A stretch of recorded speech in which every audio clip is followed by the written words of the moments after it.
साथ शुभम त्रिपाठी। बुलेटिन की शुरुआत बड़ी खबर के साथ और इस वक्त की बड़ी खबर आपको बता दें, वाराणसी से ज्ञानव्यापी परिसर का सर्वे शुरू हो गया है। ज्ञानव्यापी परिसर के बैरिकेडेड एरिया का सर्वे शुरू कर दिया गया, तो सभी पक्षकारों को साथ लेकर किया जा रहा है सर्वे। इस वक्त की बड़ी खबर आपको बता दें, बड़ी खबर सामने आ रही, वाराणसी से ज्ञानव्यापी परिसर का सर्वे शुरू हो गया। सिर्फ वजू खाने को छोड़कर पूरे परिसर का सर्वे किया जाएगा। हालांकि मुस्लिम पक्ष जो है वो विरोध कर रहा है इस सर्वेक्षण का, और हालांकि सुप्रीम कोर्ट में जब तक ये सुनवाई होगी उससे पहले सर्वे की शुरुआत हो चुकी है और टीम जो है वो दाखिल हो चुकी है परिसर के अंदर। ये उस दौरान की तस्वीरें सिर्फ और सिर्फ न्यूज स्टेट पर आप देख रहे हैं। एक्सक्लूसिव तस्वीरें भी हमने आपको दिखाई थी।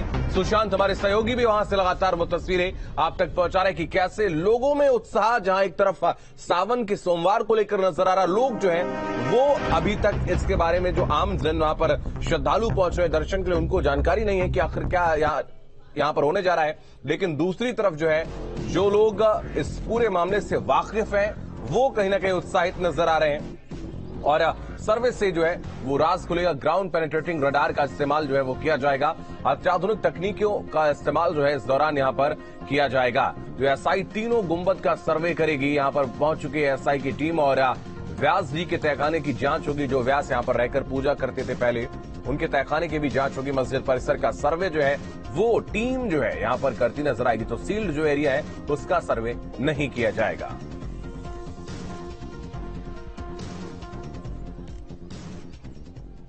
सर्वे करने पहुंची टीम अपने काम में जुट गई और आज सावन का सोमवार भी है, जिसके चलते इलाके में भारी भीड़ भी है, लोगों में उत्साह है, लेकिन शांति व्यवस्था बनाए रखना बेहद चुनौतीपूर्ण है। और इसी व्यवस्था का जायजा लिया हमारे संवाददाता सुशांत मुखर्जी ने। ये आज कितना बड़ा दिन मानते हैं? आज बहुत पवित्र दिन है। बाबा विश्वनाथ जी के जो पवित्र सोमवार हैं, आज सारे आज एसआई सर्वे कर रही है ज्ञानव्यापी परिसर का। ये रिपोर्ट बनाएगी, कोर्ट में सबमिट करेगी। एसआई जो सर्वे कर रहे हैं बहुत अच्छा है। एसआई के बाद में फिर मंदिर बनेगा। तो आप देखिए, लोगों के अंदर भी उत्साह है। लोग भी मानते हैं, जहां एक तरफ हाथों में गंगा जल लिए काशी विश्वनाथ मंदिर में दर्शन करने जा रहे हैं, वही इनको भी पता है कि आज एसआई का सर्वे हो रहा है और ज्ञानव्यापी का सच सामने। क्या लगता है, ज्ञानव्यापी का सच सामने आने का समय आ गया है? हाँ, बिल्कुल सामने आ गया। बाबा नंदीश्वर के तपस्या और हम सबको माला जप के तपस्या पूर्ण हो गया है। फिर एसआई के बाद में जांच में फिर मंदिर प्रारंभ हो जाएगा। तो आप देखिए, यहाँ पर जो सनातनी है, जो हिंदू धर्म के जो भक्त हैं, वो किस तरीके से यहाँ पर उत्साहित दिखाई दे रहे हैं। और ये तस्वीर देखिए, यहाँ पर इन तस्वीरों के माध्यम से आप समझ सकते हैं कि ज्ञानव्यापी परिसर में जो एसआई की टीम है वो किस तरीके से दाखिल हुई है।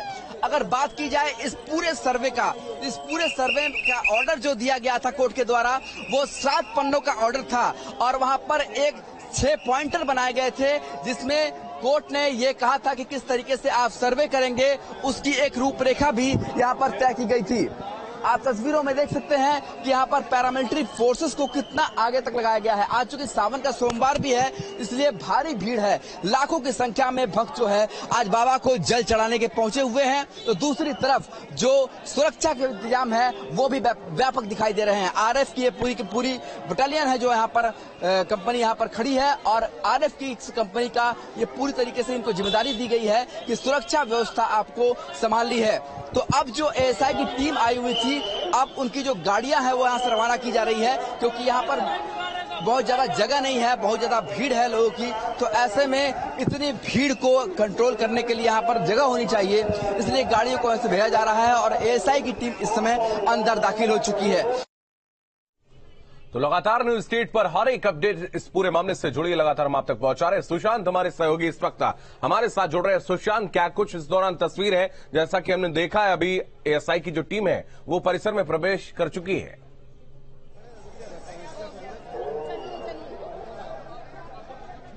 सुशांत, आवाज देखिए, एएसआई की टीम प्रवेश कर चुकी है। हमारे साथ सीता साहू हैं जो ज्ञानव्यापी केस की मुख्य वादिनी है। इन्हीं के द्वारा ये कहा गया था कि ये मुकदमा दर्ज किया, उसके बाद कोर्ट कमीशन की कार्रवाई हुई। आज कितना बड़ा दिन है सीता जी? आज का दिन ऐतिहासिक है। सावन का तीसरा सोमवार है। महादेव का आशीर्वाद है। जो पहले तथ्य छुपाए जा रहे थे, जो पहले का सर्वे था, आज का सर्वे जमीन आसमान का फर्क है।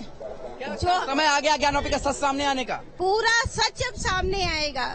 सच तो सामने दिख ही रहा था, हम लोग तो जान ही रहे हैं, लेकिन जिनको सत्य नहीं दिख रहा है, जो देख के भी अनभिज्ञ बन रहे, अब उनके लिए भी सारा सत्य सामने आ रहा है। सर्वे के पहले आप लोगों को क्या बताया गया, किस तरीके से सर्वे होगा, कौन कौन से लोग शामिल होंगे? जब आप लोग मीटिंग में थे तो क्या बताया? आज का पृष्ठभूमि पूरा तैयार किया गया था। जब हम लोग का मीटिंग हुआ था उसमें ये तय हुआ कि अंदर कौन कौन जाएगा, जिसमें से हम चारों वादनियां रहेंगी। मैं सीता साहू, लक्ष्मी देवी, मंजू व्यास, रेखा पाठक, हमारे अधिवक्तागण रहेंगे, श्री हरिशंकर जैन जी, विष्णु जैन जी, सुभाष नंदन चतुर्वेदी जी और जी, सारे लोग रहेंगे और साथ में सर्वे टीम रहेगी सारी। तो क्या लगता है कि अब इंतजार की घड़ियां धीरे धीरे खत्म हो रही है? बिल्कुल, इंतजार की घड़ियां हम लोग काफी लंबे वर्षों से इंतजार कर रहे थे। आज का दिन तो बहुत ही शुभ दिन है, सावन का तीसरा सोमवार है। भीड़ देख सकते हैं काशी में किस तरह लगी हुई है, तो आज का दिन तो इतिहास रचने वाला है। सीता साहू बता रही थी कि किस तरीके से उनके इस मुकदमे के बाद अब जो है ज्ञानवापी का सच सामने आने की बारी आ रही है। हमारे साथ उत्पल पाठक जी हैं, वरिष्ठ पत्रकार हैं। उत्पल जी, आपने ऑर्डर को पूरा पढ़ा है, ऑर्डर के मुख्य पॉइंट क्या है, किस तरीके से सर्वे होना है? देखिए, पूरे ऑर्डर का लब्बो-लुबाब जो है वो 11 पॉइंट्स हैं अलग अलग, जो कि माननीय न्यायालय द्वारा दिए गए हैं। हम सबसे एक पॉइंट बाय पॉइंट हम आपको बताने की कोशिश करेंगे। सबसे पहला जो पॉइंट है उसमें director of ASI, archaeological survey of India के जो निदेशक हैं, उनको ये डायरेक्ट किया गया है कि आप जो कुआं है और जो पहले से सील परिसर में जो भी स्थान है उसको छोड़ करके बाकी चीजों का सर्वे करेंगे। एएसआई से जो आधारित जो सर्वे होता है, यानी जो पहले से सील है, जो पार्ट जो सुप्रीम कोर्ट के आदेश से सील है, उसको छेड़छाड़ नहीं की जाएगी, उसकी तरफ देखा भी नहीं जाएगा। दूसरी चीज कि आईएसआई के डायरेक्टर को यह भी बोला गया है कि जीपीआर सर्वे, यानी जो ग्राउंड पोजीशन रडार सिस्टम होता है वो, या एक्सकेवेटिंग मेथड, जो भी इस तरीके की साइंटिफिक इवैल्यूएशन तकनीकें उपलब्ध हैं, उनका इस्तेमाल किया जाए। तीसरा पॉइंट जो उन्होंने कहा है वो ये है कि डायरेक्टर ऑफ एएसआई को कोई भी साइंटिफिक इन्वेस्टिगेशन जो है वो सारे जो दोनों तरफ के लोग हैं, हिंदू पक्ष के लोग हैं और मुस्लिम पक्ष के लोग हैं, जिला प्रशासन के लोग हैं, स्थानीय प्रशासन के लोग हैं, मंदिर प्रशासन के लोग हैं, सारे पक्ष जो हैं उनकी मौजूदगी में ये एएसआई सर्वे जो है ये कंडक्ट किया जाएगा। साथ ही साथ में उनको ये भी इन्वेस्टिगेट करने को बोला गया है कि जो पश्चिमी दीवार है उसका कंस्ट्रक्शन, जो मंदिर की जो पश्चिमी दीवार है उसका कंस्ट्रक्शन क्या है, उसकी साइंटिफिक एवेल्यूएशन क्या है, और जरूरत पड़ने पर अगर जीपीआर की आवश्यकता पड़े तो उसका भी इस्तेमाल किया जाए। साथ ही साथ में जो एक दक्षिणी दीवार के नीचे और भी जो स्ट्रक्चर्स मिले हुए हैं, यहाँ तक कि जो नीचे कूप है, या जो कह लीजिए कि जहाँ पर एक शिवलिंग जैसी जिसको आकृति बोल रहे थे वो है, जितने भी स्ट्रक्चर्स हैं उन सारे स्ट्रक्चर्स का जीपीआर और अन्य उपलब्ध साइंटिफिक तरीके से जो है सर्वे किया जाए। तो कुल मिलाकर 4 अगस्त तक में आप ये समझिए कि जो भी उपलब्ध टेक्निक्स अवेलेबल हैं एएसआई के पास में, उन सारी तकनीकों को बिना किसी स्ट्रक्चर को नुकसान पहुंचाए, बिना किसी मूर्ति को नुकसान पहुंचाए, बिना किसी दीवार को नुकसान पहुंचाए, उन सारी तकनीकों का इस्तेमाल करना है और इस बात को जानने की कोशिश करनी है कि उसकी प्रामाणिकता क्या है, किस समय के वो स्ट्रक्चर्स बने हुए हैं और उनका किस कालखंड के साथ में एक जुड़ाव, या कह लीजिए किस कालखंड के वो हैं। ये ऑर्डर में ये साफ है कि 4 अगस्त तक ये रिपोर्ट सबमिट करनी है? जी हाँ, ऑर्डर में ये साफ लिखा हुआ है कि एएसआई को ये रिपोर्ट जो है अपना सर्वे कंडक्ट करके 4 अगस्त के पहले माननीय न्यायालय के सामने दे देनी है। ये ऑर्डर में साफ लिखा हुआ है। और साथ ही साथ में इसीलिए आप देखिए कि आज सावन का सोमवार होने के बावजूद भी जिला प्रशासन ने एएसआई की टीम के साथ में सर्वे की कार्रवाई को शुरू कराया है। कुल 30 सदस्यीय टीम जो है वो अंदर जा चुकी है, अपने नियत समय पर अंदर सर्वे कार्रवाई आरंभ हो चुकी है। तो मुझे लगता है कि जिला प्रशासन भी इस चीज को जल्द से जल्द जो है ये सर्वे को कंडक्ट करा करके एएसआई को इस तरीके का मौका देगा ताकि वो जल्द से जल्द अपनी रिपोर्ट बना करके 4 अगस्त के पहले माननीय न्यायालय को दे सके। राम मंदिर का भी सर्वे हुआ था, थोड़ा प्रकाश डालिए कि एएसआई की सर्वे किस तरीके से होता है, डिटेल रिपोर्ट किस तरीके से बनती है? देखिए, वो जो आज के समय में एएसआई के पास कई उच्च तकनीकें उपलब्ध हैं, जिसमें जीपीआर जो है, ग्राउंड पेनिट्रेटिंग रडार जो है, सबसे इंपॉर्टेंट माना जाता है। साथ ही साथ में उनकी एक एज की जो वेरिफिकेशन होता है ऐसे किसी भी स्ट्रक्चर का, उसके एज के वेरिफिकेशन के भी तमाम तकनीकें उपलब्ध हैं। उसके साथ साथ में जो स्ट्रक्चर नीचे हैं, यानी कि जो नींव के पास है, उनकी भी जीपीआर से जांच की जा सकती है। तो आज छोटे छोटे यंत्रों के माध्यम से और तमाम और चीजों के माध्यम से बड़ी ही डिटेल्ड रिपोर्ट सामने आती है। पहले एएसआई आज के 20-30 साल पहले इतने इंस्ट्रूमेंट्स के साथ में इक्विप नहीं था, लेकिन आज के पास उनके पास काफी इक्विपमेंट्स हैं, जिससे कि हम लोग को एक डिटेल्ड हो सकता है, हम लोग को एक होलोग्राफिक इमेज मिले, हो सकता है हमें एक 3D इवैल्यूएशन भी मिले। वो भविष्य के गर्भ में है कि वो अपनी रिपोर्ट में क्या क्या चीजें प्रस्तुत करेंगे, लेकिन एक बात तय है कि वो एक होलिस्टिक रिपोर्ट आएगी जो कि 360 डिग्री इवैल्यूएशन होगा, न सिर्फ इस पूरे स्ट्रक्चर का बल्कि स्ट्रक्चर के आसपास की चीजों का भी, और साथ ही साथ में उन चीजों का भी एक इवैल्यूएशन होगा जो स्ट्रक्चर से जुड़ी हुई है, जो अभी तक हो सकता हो सामान्य परिदृश्य में बाहर नहीं आ पाई थी। आप जैसे बता रहे हैं कि एएसआई बहुत अत्याधुनिक उपकरणों के साथ अब लैस हो चुकी है, तो यानी कि राम मंदिर में जो एएसआई की सर्वे हुआ था, अब यह माना जाए कि उससे कम वक्त में यहाँ पर सारा काम पूरा हो सकता है? जी, जिस तरीके से कोर्ट माननीय न्यायालय का आदेश है, मुझे लगता है कि उससे कम वक्त में ही यहाँ पर एएसआई सर्वे जो है वो पूरा हो जाएगा। और जिस प्रकार की तकनीकी आज के समय में उपलब्ध है, मुझे ऐसा लगता है कि ये महज 1 या 2 दिन के अंदर हो जाना चाहिए। दूसरा, राम जन्मभूमि का जो एरिया था वो काफी बड़ा था, उसका स्ट्रक्चर काफी विशाल लेआउट है।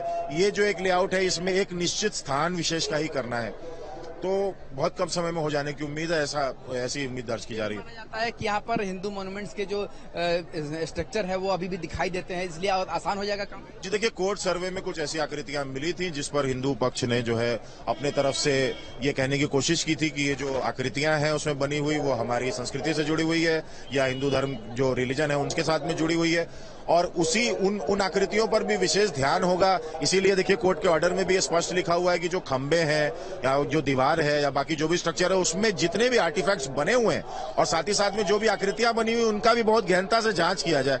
तो जाहिर बात है कि कोर्ट इस बात को लेकर के काफी संजीदा है कि जो भी वहां पर अंदर स्ट्रक्चर्स मौजूद है उनकी 24 तरीके जितने तरीके से भी जांच हो सकती है वो की जाए, ताकि उसका जो एक एग्जैक्ट इवैल्यूएशन है वो पता चल सके। अगर एएसआई की रिपोर्ट के बाद आपको क्या लगता है, आपने एक बहुत अरसे तक राम मंदिर इसको भी कवर किया है, कितना ज्यादा रास्ता साफ हो जाएगा फैसले के? जी देखिए, एएसआई सबसे प्रामाणिक संस्था है। किसी भी ऐसी एक मॉन्यूमेंट या ऐसी बिल्डिंग जो कि हमारे इतिहास से जुड़ी हुई है, पुरातत्व से जुड़ी हुई है, उसको प्रमाणित करने के लिए, उसकी पुरातनता को प्रमाणित करने के लिए या उससे संबंधित किसी भी हिस्टोरिकल एस्पेक्ट को प्रमाणित करने के लिए एएसआई ही एक रजिस्टर्ड संवैधानिक संस्था है जो हमारे भारत सरकार के द्वारा गवर्न है। तो उसकी रिपोर्ट के बाद मुझे नहीं लगता कि किसी बात में कोई संशय किसी प्रकार का रह जाएगा। रिपोर्ट, ये जो आदेश है इसमें यह भी लिखा हुआ है कि एएसआई के सर्वे के दौरान किसी तरह कोई नुकसान नहीं होना चाहिए कहीं पर? जी हाँ, उसमें साफ साफ ये लिखा हुआ है ऑर्डर में कि जो भी अंदर आर्टिफैक्ट्स हैं, बिल्डिंग है, मॉन्यूमेंट्स हैं, स्ट्रक्चर्स हैं, किसी पर भी कोई नुकसान नहीं होना चाहिए। और जाहिर बात है इसीलिए वो तमाम नए यंत्रों का उपयोग करेंगे और तमाम नई तकनीकों का उपयोग करेंगे कि बिना उनको छुए, बिना उनको किसी तरीके से भी खराब किए, उनके बारे में सुशांत, क्या कुछ इस दौरान बाकी तस्वीरें मैं चाहूंगा वो भी आप दर्शकों को दिखाएं कि कैसे लोगों में उत्साह जो है वो नजर आ रहा है, क्योंकि उनके जो जांचकर्ता हैं और जो भी वैज्ञानिक हैं वो अंदर गए हुए हैं। मुझे हमें लगता है कि कुछ घंटे में परिस्थिति साफ हो जाएगी कि कितनी गति से वो लोग काम कर रहे हैं अगले कुछ 4 घंटों में। आप तस्वीरों में देखिए, वाराणसी का ये ज्ञानवापी परिसर है, गेट नंबर 4, जहां से एएसआई की टीम दाखिल हुई है। पूरा का पूरा परिसर इस समय रैपिड एक्शन फोर्स के जवानों ने घेर लिया है। यहां से आगे जाने की किसी को भी अनुमति नहीं है। आगे सिर्फ वही व्यक्ति जा सकता है जिसका कि एएसआई के सर्वे के लिस्ट में नाम है। आप देखिए, यहां पर जो पुलिसकर्मी तैनात है, जो रैपिड एक्शन फोर्स के जवान तैनात है, इसके अलावा पैरामिलिट्री फोर्स को तैनात किया गया है। आपको आगे लेकर चलेंगे, जहां पर आपको दिखाएंगे कि यहां पर एक तरफ जहां एएसआई सर्वे कर रही है तो दूसरी तरफ यहाँ पर जो श्रद्धालुओं की एक लंबी कतार जो है वो भी देखी जा रही है। क्योंकि सावन का आज तीसरा सोमवार है, इसलिए बाबा के भक्तों में आज बहुत ही उत्साह है, उल्लास है। सभी आज दर्शन पूजन करने के लिए काशी विश्वनाथ मंदिर का रुख कर रहे हैं। तो एक तरफ जहां आज सोमवार पर ज्ञानवापी का सच जानने के लिए सर्वे की शुरुआत हो रही है, तो दूसरी तरफ आप देख सकते हैं जो एसीपी है वो भी मौजूद है। लगातार जो है वो अनाउंसमेंट कर रहे हैं कि आप इस गेट से दूर रहें। जो दर्शनार्थियों के लिए अलग गेट बनाया गया है उस गेट की तरफ जाए। आप देखिए यहाँ पर किस तरीके से आरएएफ के जवान जो है लोगों को समझाते हुए दिख रहे हैं कि आप इस द्वार से अंदर नहीं जा सकते, बल्कि बगल वाले द्वार से आपको अंदर जाना होगा। दर्शनार्थियों को कोई तकलीफ ना हो, इसके लिए भी खास इंतजाम किया गया है। आप देखिए दूर दूर से किस तरीके से श्रद्धालुओं का जो एक जत्था है वो वाराणसी पहुंचता हुआ दिखाई दे रहा है। तो एक तरफ जहां सावन का सोमवार लाखों की संख्या में भक्त यहाँ पर उमड़े हुए हैं, तो दूसरी तरफ एएसआई का जो सर्वे है है वो शुरू हो चुका है। ज्ञानवापी का सच जानने के लिए जो इतने सालों का इंतजार था वो इंतजार अब खत्म होता हुआ दिखाई दे रहा है, जब एएसआई अपनी सर्वे की शुरुआत कर चुकी है। बिल्कुल, अगर हम देखें सुशांत, एएसआई सर्वे को लेकर साफ तौर पर स्पष्ट निर्देश दिए गए हैं कि कोई भी वहां पर नुकसान ना हो, आप किसी भी तकनीक का प्रयोग करें, लेकिन जो वास्तविकता है वो बनी रहनी चाहिए।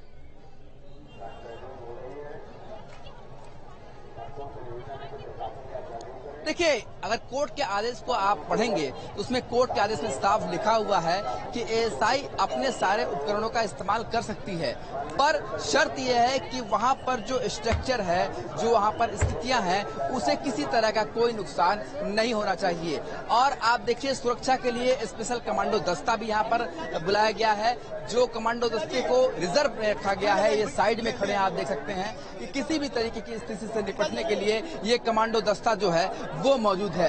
तो ये सुरक्षा की बात की जाए, सुरक्षा की स्थिति की बात की जाए तो सुरक्षा की स्थिति से पूरी तरीके से वाराणसी के ज्ञानवापी के उस परिसर को जहां पर कि एएसआई का सर्वे हो रहा है, वहां पर परिंदा भी पर न मार पाए, ऐसी व्यवस्था की गई है। आप देखिए, इन कमांडो दस्ते को रिजर्व में रखा गया है, एक साइड में खड़े हैं और ये कमांडो दस्ता हर एक स्थिति से निपटने में सक्षम है। इसके अलावा पूरे परिसर में सादी वर्दी में भी पुलिस के जो जवान है वो तैनात हैं। हर एक जगह पर पुलिस की मुस्तैदी देखी जा रही है। इसके अलावा एएसआई के जो 40 सदस्यीय टीम है वो अंदर जा चुकी है, उसके साथ जो वादनी है वो अंदर जा चुके हैं, जो उनके एडवोकेट है, सिर्फ एक एडवोकेट को जाने की अनुमति मिली है, वो अंदर जा चुके हैं। तो ऐसे में एक बड़ा सर्वे जिसका इंतजार बहुत दिनों से हो रहा था, उसकी शुरुआत आज हो चुकी है। ठीक है, आप लगातार नजर बनाए रखिए सुशांत पूरे घटनाक्रम पर। हम आपके पास वापस आएंगे। बहुत धन्यवाद आपका हमारे साथ जुड़ने के लिए, तमाम जानकारी के लिए बहुत शुक्रिया। तो बढ़ते आएंगे गोरखपुर से बड़ी खबर आपको बता रहे, निषाद आरक्षण के मुद्दे पर अब सियासत तेज हो गई और आज बीजेपी नेता जयप्रकाश निषाद शक्ति प्रदर्शन करेंगे। तो मंत्री संजय निषाद ने पीएम को खून से पत्र लिखा है। पीएम और गृह मंत्री शाह से आरक्षण की मांग कर चुके। तो निषाद समाज के वोटों पर दोनों नेता दावेदारी कर रहे हैं। मंत्री संजय निषाद, जयप्रकाश निषाद दावेदारी कर रहे हैं। दोनों नेताओं के बीच पहले भी जुबानी जंग हो चुकी है। तो आरक्षण की मांग के साथ ही निषाद वोटों पर दावेदारी के लिए गोरखपुर में एक बार फिर से जंग छिड़ गई। निषाद समाज पर एकाधिकार को चुनौती देने के लिए आज गोरखपुर में राज्यसभा के पूर्व सांसद और बीजेपी के नेता जयप्रकाश निषाद ने निषाद महाकुंभ का आयोजन किया है। वे निषाद समाज के आरक्षण के मुद्दे को लेकर बड़ा जुटान करके अपने नेताओं को निषादों के नेताओं के रूप में स्थापित करने में जुटे हैं। हालांकि दिलचस्प बात यह है कि यूपी सरकार में मंत्री संजय निषाद की नेतृत्व वाली निषाद पार्टी एनडीए के साथ है और मंत्री संजय निषाद ने पीएम से हाल ही में उनको खून से पत्र लिखकर आरक्षण की मांग भी उन्होंने की है और साथ ही दिल्ली में गृहमंत्री अमित शाह से मुलाकात कर अपनी मांग रखी। वहीं महाकुंभ का आयोजन करने वाले जयप्रकाश निषाद भी बीजेपी में है। इस बीच दोनों नेताओं के बीच जुबानी जंग भी शुरू हो गई। अमित हमारे सहयोगी अधिक जानकारी के लिए इस वक्त गोरखपुर से जोड़ रहे हैं। अमित, आपके पास आएंगे। निषाद वोटरों को लुभाने के लिए और उनको सीधे तौर पर यह बताया गया कि आरक्षण के लिए हम जंग लड़ रहे हैं, हम आपके नेता हैं। जुबानी जंग भी दोनों के बीच में इस वक्त बनी हुई है। संजय निषाद की बात करें या जयप्रकाश निषाद की बात करें, क्या कुछ अपडेट है अमित?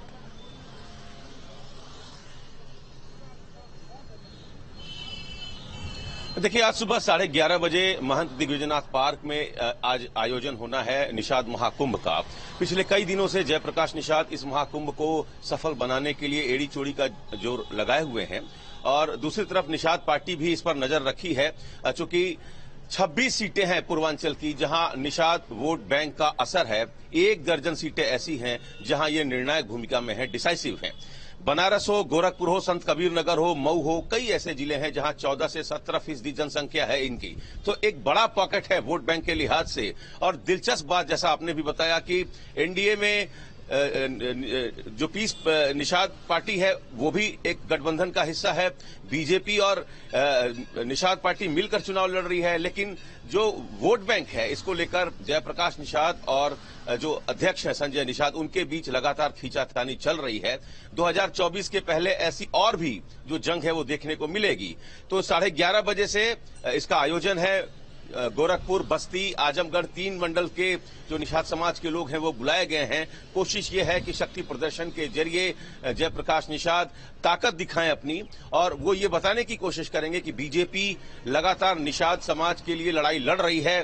3000 करोड़ बजट हुआ करता था निषाद समाज के लिए, जिसको प्रधानमंत्री नरेंद्र मोदी की अगुवाई वाली सरकार ने 26,000 करोड़ तक पहुंचाया। तो लगातार कोशिश हो रही है निषाद समाज के लोगों को लुभाने की। तो 11:30 बजे से इस आयोजन की शुरुआत होगी। जी बिल्कुल, 11:30 बजे से इसकी शुरुआत होगी। लेकिन अमित, जो निषाद वोटर्स हैं उनका रुझान किस ओर ज्यादा है? लोकल के जो लोग हैं, जो क्षेत्रीय लोग हैं, उनका क्या कुछ रुझान है?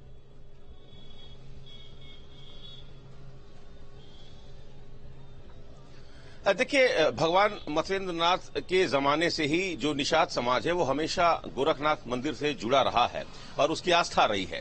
तो बीजेपी के साथ निषाद वोट बैंक का एक बड़ा हिस्सा हमेशा से रहा है।